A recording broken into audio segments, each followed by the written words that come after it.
What I'm here to demonstrate is that even when you are rooted in the dissolved consciousness, you can still live so normally. I eat, I enjoy, I drive, I'm married, I have children. So this is the life which everyone should live in this world. This is emergence of renunciation of society, of everything. Like we don't have to go anywhere. Right. It's present right here. The main thing that keeps people away from seeking is fear.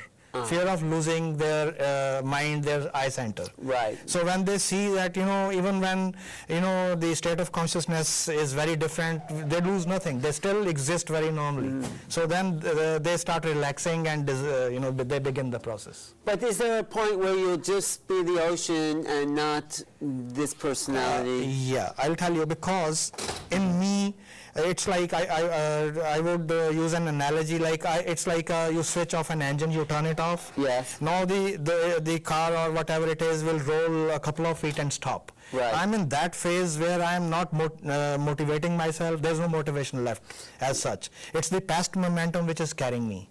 It'll stop in maybe 1 or 2 decades or 3 decades. And then what? Then I'm in the ocean. And then what was the purpose for existence? I experienced my ultimate reality. I mean, I'm contented, my questions dissolved. My journey began with a question. My journey would end with no questions. And then what? Then I'm part of the ocean when there is no turbulence, when there are no waves in the ocean. The ocean is still there. And then where? What happens? If at any later stage there is another creation that begins, I might participate. And meanwhile, your soul, the individual essence, remembers the experience.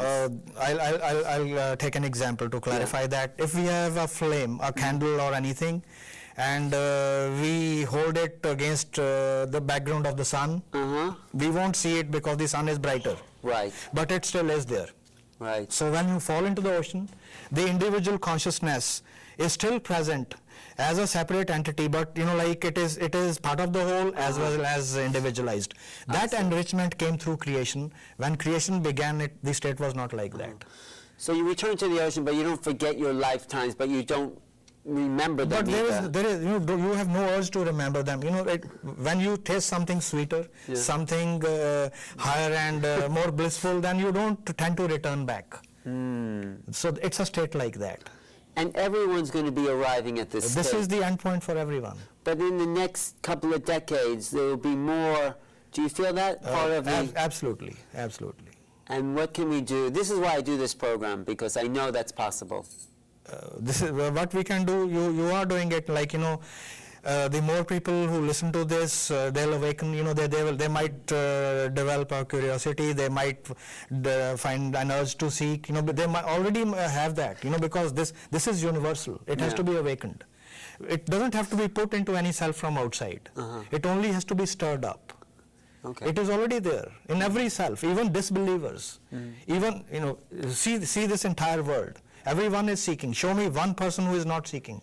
Scientists are seeking. They're seeking the same answers. The same answers. Same answers. But they're looking in different directions. Because the mind, every mind feels tired and worn out and burdened. It wants to come to rest in thoughtlessness. And thoughtlessness can only come when there is completion, a sense of completion that now I am so secure, all questions are answered, I don't have to seek anything.